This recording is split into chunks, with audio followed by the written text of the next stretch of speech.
اعوذ باللہ من الشیطان الرجیم بسم اللہ الرحمن الرحیم۔ قابل احترام ماؤں، بہنوں، بزرگوں اور نوجوانوں، السلام علیکم۔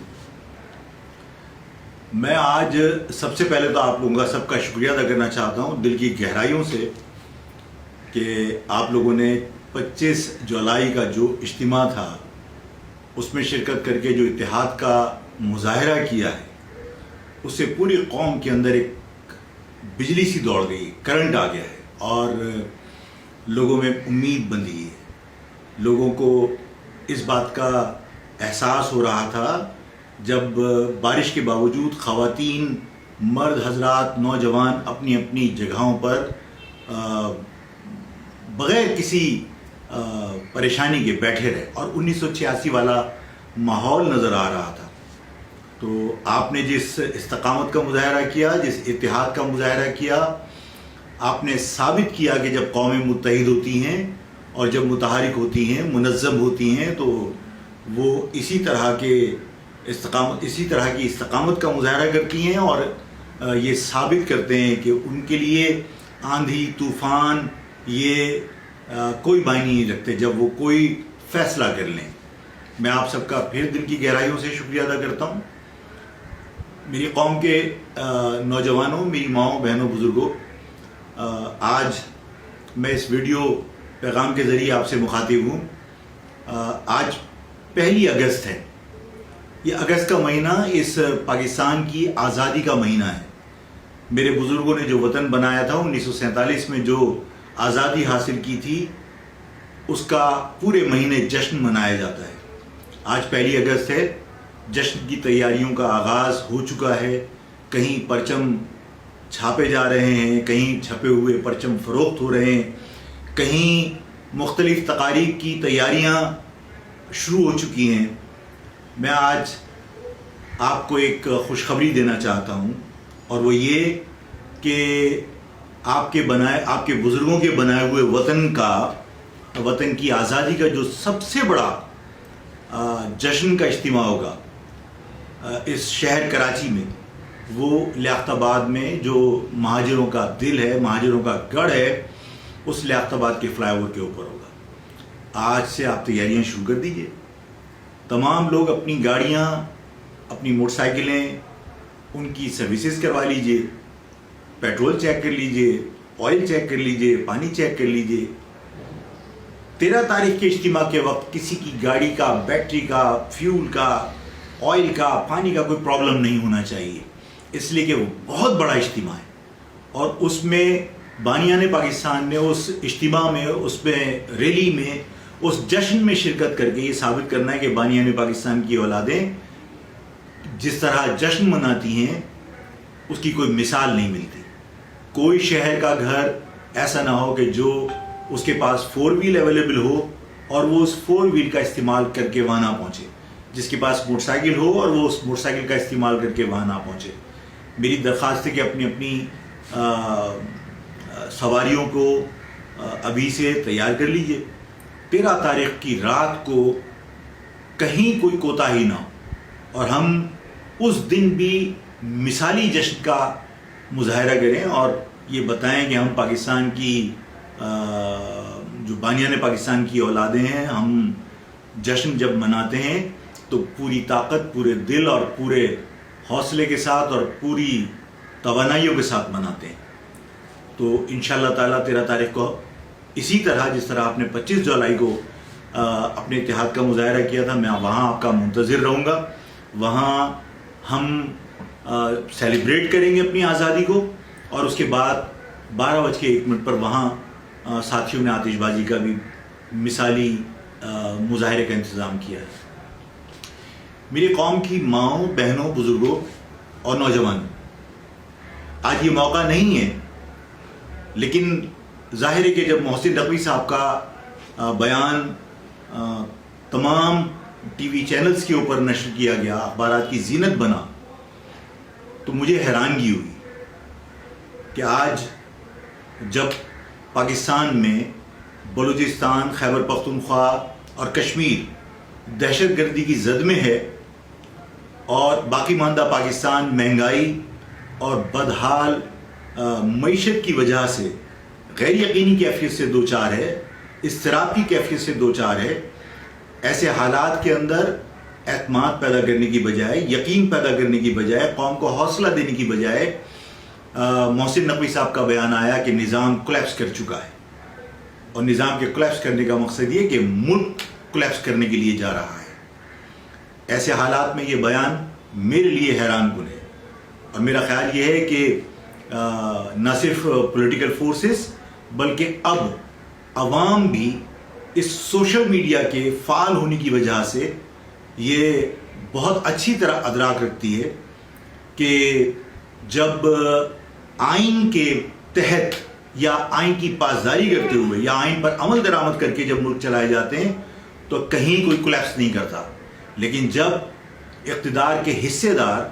اپنے اپنے مخصوص علاقوں میں اپنے اپنے مخصوص مقاصد کے حصول کے لیے اپنے اپنے نظام کے تحت پاکستان چلانا چاہتے ہیں تو ظاہر ہے کہ پھر مشکلات آتی ہیں۔ آج صورتحال یہ ہے، میں آپ سے عرض کرنا چاہتا ہوں کہ کوئی بھی ملک، پاکستان ہی نہیں کوئی بھی ملک جہاں پر سالار سے حکومتی امور چلوائے جائیں اور سالار کے پیچھے حکمراں چھپ کے صرف کرپشن میں مصروف رہے ہیں، بدعنوانیوں میں اور لوٹ مار میں مصروف رہے ہیں، تو ظاہر ملک ترقی نہیں کرتے۔ اگر کسی میکینک سے ڈاکٹر کا کام لیا جائے اور ڈاکٹر سے میکینک کا کام لیا جائے تو ظاہر ملک عدم توازن کا شکار ہوتے ہیں۔ جب عدلیہ کو آپ درباری بنا دیں اور جب ووٹ پر ڈاکہ معمول بن جائے تو ظاہر ملک کے اندر غیر یقینی کیفیت ہوتی ہے۔ جب ووٹ کی قدر و قیمت ختم ہو جائے تو عوام کی دلچسپی ختم ہو جاتی۔ جب ایسی صورتحال کے اندر ملک پریشانی کا شکار ہے تو ان حالات کے اندر یہ اعلان کرنا کہ پاکستان اس کا نظام کولیپس کر چکا ہے، تو میرا خیال یہ ہے کہ اگر اس نظام کے کولیپس کرنے کی ذمہ داری بھی قبول کی جائے، اس لیے کہ حکومت کے اندر وہ لوگ بیٹھے ہوئے ہیں، محسن نقوی صاحب بیٹھے ہوئے ہیں، ان کی ٹیم بیٹھی ہوئی ہے، عوام اس کے قصوروار نہیں ہے اس نظام کے کولیپس ہونے کے۔ جو لوگ حکومت میں بیٹھے ہیں ان کو اس نظام کے کولیپس ہونے کی ذمہ داری بھی قبول کرنی چاہیے، اور اپنی اس ذمہ داری پر مجرمانہ غفلت کی وجہ سے اپنے آپ کو عوام کے سامنے احتساب کے لیے پیش کرنا چاہیے۔ اور ان حالات کے اندر اگر ملک کی سلامتی اور استحکام میں لوگ سنجیدہ ہیں، جو اقتدار میں حصے دار ہیں، تو میرا خیال یہ ہے کہ اس وقت سب سے زیادہ ضرورت اس بات کی ہے کہ ملک کو مزید تباہی سے بچانے کے لیے لوگوں کو اقتدار سے علیحدہ ہو جانا چاہیے، اور ایک مرتبہ پاکستان میں فری فیئر ٹرانسپیرنٹ الیکشن کروا کے عوام کے ووٹ کو عزت دے کر، عوام کے ووٹوں کی قدر و قیمت بڑھا کر عوام کے ووٹوں سے منتخب ہونے والوں کو حکومت حوالے کر دینی چاہیے۔ پاکستان مستحکم ہو جائے گا، پاکستان مضبوط ہو جائے گا، پاکستان کی معیشت بہتر ہو جائے گی، پاکستان کے عوام کے اندر سینس آف پارٹیسپیشن پیدا ہوگا۔ میں آج اپنی ماؤں بہنوں سے اور بزرگوں سے مجھ سے کہا گیا کہ آفاق بھائی صوبے کے متعلق ضرور وضاحت کیجیے کہ آج یہ کہا جا رہا ہے کہ پاکستان میں نئے صوبوں کا قیام ضروری ہے۔ میں پاکستان میں نئے صوبوں کے قیام کی حمایت کرتا ہوں، میں اس کا مخالف نہیں ہوں، لیکن میں ایسے کسی بھی صوبے کی باؤنڈریز کو تسلیم کرنے کے لیے تیار نہیں ہوں جس میں میری قوم تقسیم ہو جائے۔ میں ایسے کسی بھی منصوبے کو، ایسے کسی بھی انیشیٹو کو جو نئے صوبوں کے قیام کے لیے ہو لیکن اس میں میری قوم کی تقسیم نہ ہو، میں دل کی گہرائیوں سے، دل سے اور جان سے میں اس منصوبے کو، اس انیشیٹو کو سپورٹ کروں گا۔ لیکن اگر میری قوم کسی منصوبے کی وجہ سے، نئے صوبے کے قیام میں کسی باؤنڈری کی وجہ سے تقسیم ہو رہی ہوگی تو میں آخری وقت تک اپنی قوم کو تقسیم ہونے سے بچانے کے لیے اس کی مخالفت کروں گا۔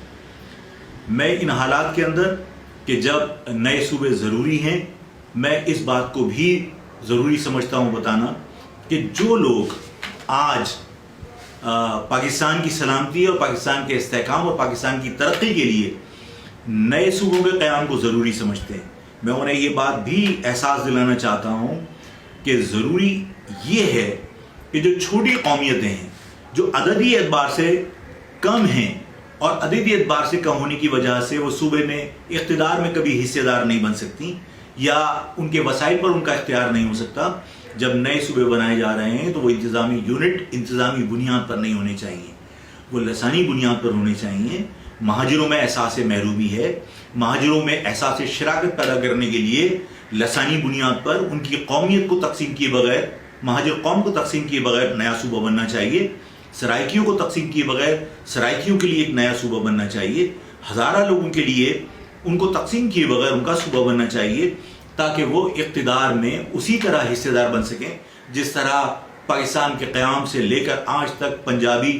پختون, سندھی اور بلوچی اقتدار میں حصے دار رہا ہے. اقتدار کو اس نے انجوائے کیا ہے.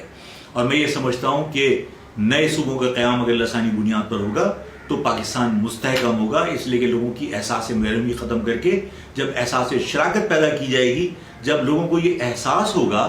کہ میرے وسائل پر میرا اختیار ہے, تو لوگ وسائل جنریٹ کریں گے, لوگ اپنے علاقوں کے اندر ڈیولپمنٹ کریں گے, لوگ اپنے علاقوں کو پیسفل بنانے کی کوشش کریں گے.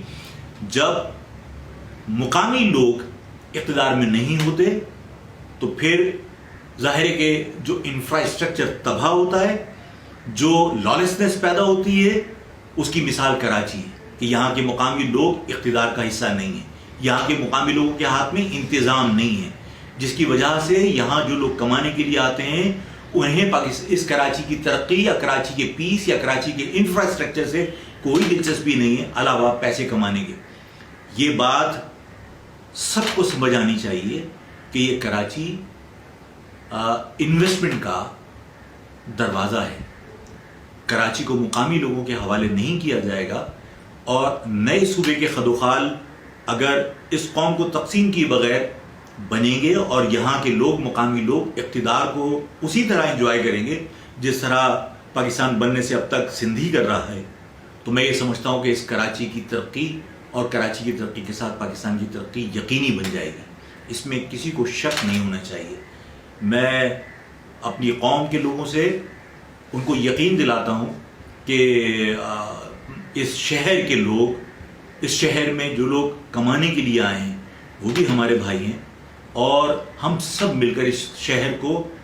امن کا گہوارہ بھی بنا سکتے ہیں, اس شہر کو بہت ترقی یافتہ بھی بنا سکتے ہیں, اور ہم سب مل کر اس کے لیے محنت کریں گے. میں اپنے نوجوانوں سے آخر میں ایک ضروری بات کہنا چاہتا ہوں. پاکستان میں نوجوانوں کو سیاسی عمل سے دور رکھنے کے لیے ہمیشہ